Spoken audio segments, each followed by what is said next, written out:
ایتاء الزکات، زکات کا ادا کرنا. ایتاء الزکات اس میں جسم کا ٹیسٹ نہیں ہے، یہ مال کا ٹیسٹ ہے. اب اگرچہ زکات دینے کے لیے بدنی مشقت بھی ہوتی ہے، مینٹل ایکسرسائز بھی ہوتی ہے، کیونکہ آپ کو ساری کیلکولیشن کرنی پڑتی ہیں، اور اگر میتھمیٹکس کمزور ہو تو اور مشکل ہوتی ہے، کیونکہ ڈر لگا رہتا ہے کہ کہیں کوئی آگے پیچھے نہ ہو جائے کچھ. لیکن یہ زکات کی ادائیگی کا حصہ نہیں.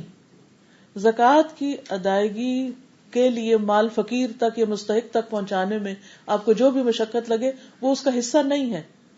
وہ آپ چاہیں تو آپ بینک کے ذریعے ٹرانسفر کر دیں، تو جیسے ایک روٹین میں آپ صرف اگر ڈال ہی دیں اس میں تو وہ ہو جائے گی خود ہی.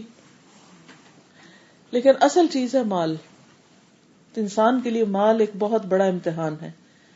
نبی صلی اللہ علیہ وسلم نے فرمایا تھا نا کہ میں اپنی امت کے لیے اس بات کا خوف رکھتا ہوں کہ ان کو مال مل جائے گا اور وہ یعنی کہ پھر بھول جائیں گے اللہ کو.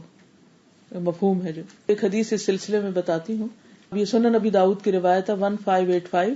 ابی ابن کعب رضی اللہ عنہ بیان کرتے ہیں کہ رسول اللہ صلی اللہ علیہ وسلم نے مجھے صدقے کا عامل بنا کے بھیجا. میں ایک آدمی کے پاس پہنچا.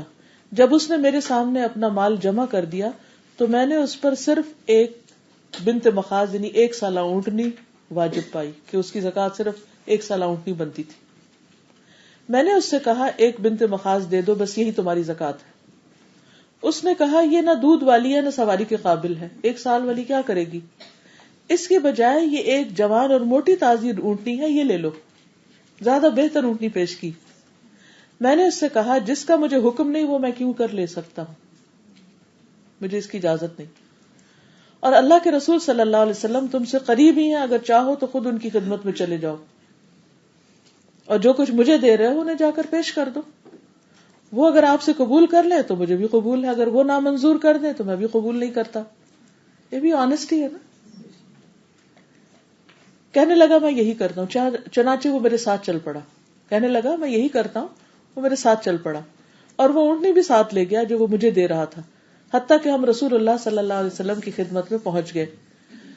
اس نے آپ سے کہا اے اللہ کے نبی، آپ کا نمائندہ میرے مال کی زکات لینے کے لیے میرے ہاں پہنچا ہے، اور قسم اللہ کی اس سے پہلے نہ تو اللہ کے رسول میرے مال میں تشریف لائے ہیں اور نہ ہی ان کا کوئی نمائندہ.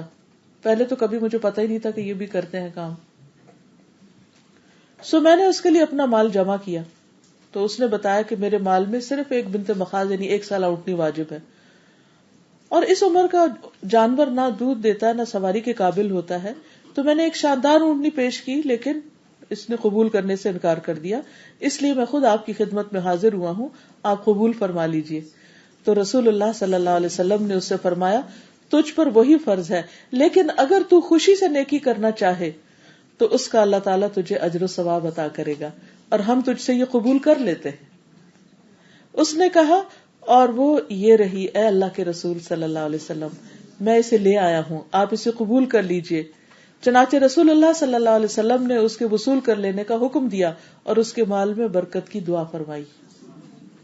تو یہاں اب آپ دیکھ رہے ہیں کہ اس شخص کو مال سے ایسی محبت نہیں کہ اس کو دینے میں مشکل ہو، لیکن کچھ لوگوں کو تو بہت ہی مشکل ہوتی ہے. وہ سونے پہ زکات اگر آتی ہے تو وہ بچوں میں تقسیم کر کے نام لگا کے رکھ دیتے ہیں اور زکات نہیں دیتے، یا دیتے بھی ہیں تو بار بار کہتے ہیں کہ اچھا اس میں تو نگ بھی ہیں اور اس میں تو کاٹ بھی ہوتی ہے سونے کی، اور 24 کیرٹس پہ دی جاتی ہے، یا 18 پہ دیں گے یا 22 پہ دیں گے، اور کئی قسم کے سوال جواب اور بحث کرتے رہتے ہیں. اور پھر کیا جو پہنے جاتے ہیں زیور ان پہ ہوگی یا نہیں ہوگی، تاکہ کسی طرح زکات سے بچ جائیں. اور ویسے ایک حقیقت ہے کہ انسان مال کی محبت میں ہے بھی بڑا شدید. کہاں یہ کہا گیا وَإِنَّهُ لِحُبِّ الْخَيْرِ لَشَدِيدٌ، اور ایک اور جگہ پر فرمایا وَتُحِبُّونَ الْمَالَ حُبًّا جَمًّا. اللہ کو ہماری ویکنس پتا ہے نا، سورۃ الفجر میں آتا ہے، اور تم مال سے بہت شدید محبت رکھتے ہو.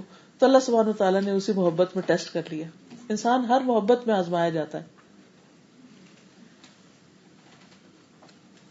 لیکن کچھ لوگ اللہ کے بندے ایسے ہوتے ہیں ان کی محبت جو اللہ سے ہے وہ اپنے مال سے بڑھ کر ہوتی.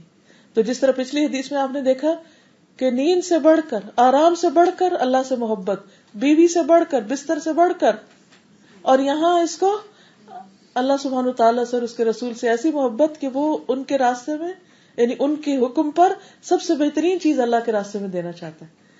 اب جب ہم ذرا اپنا جائزہ لیں, جب ہم کچھ خرچ کرنے لگتے ہیں تو کیا نکالتے ہیں, کیا دیتے ہیں؟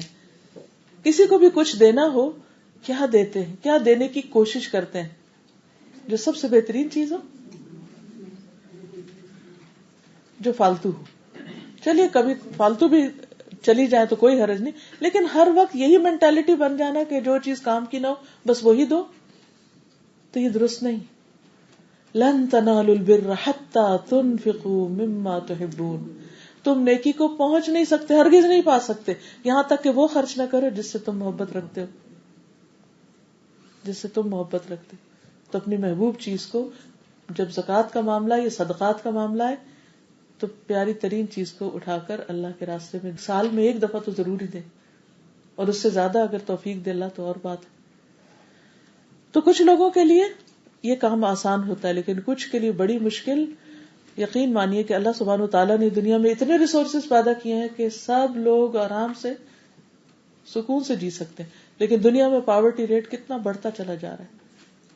کچھ لوگوں کے پاس بہت کچھ ہے اور کچھ کے پاس کھانے کو نہیں, 2 وقت کی روٹی نہیں, پینے کا صاف پانی نہیں. یہ کیوں ہے؟ کیونکہ کچھ لوگوں نے ریسورسز پر قبضہ کر لیا اور سارے کا سارا دنیا بھر سے کھینچ کے وہ اپنے عیش و عشرت کے لیے اپنے پاس لے آئے, یا زیادہ بھی ہو تو اس کو ویسٹ کر دیا. کتنے لوگ ہیں جو کھانا ویسٹ کر رہے ہوتے ہیں اور باقی چیزوں کو بھی, یہ پرانا ہو گیا, یہ اوور ڈیٹ ہو گیا. یہ اوور ڈیٹ کے نام سے جتنا کچھ ضائع ہوتا ہے تو آپ اندازہ ہی نہیں لگا سکتے کس قدر رزق ضائع ہوتا ہے. تو ایسے میں اگر سب لوگ دنیا کے صرف زکوٰۃ دینے لگے تو دنیا بھر کی پاورٹی ختم ہو سکتی ہے, کیونکہ اللہ سبحانہ وتعالیٰ صدقات میں برکت ڈالتا ہے, وہ یربی الصدقات. اور ہم بالکل الٹ جا رہے ہیں, یمحق اللہ الربا ویربی الصدقات. اللہ سود کو مٹاتا ہے اور زکوٰۃ کو بڑھاتا ہے, اور ہم زکوٰۃ کو چھوڑ کر سود سے مال بڑھانے لگے, تو وہ برکت کہاں سے آئے گی؟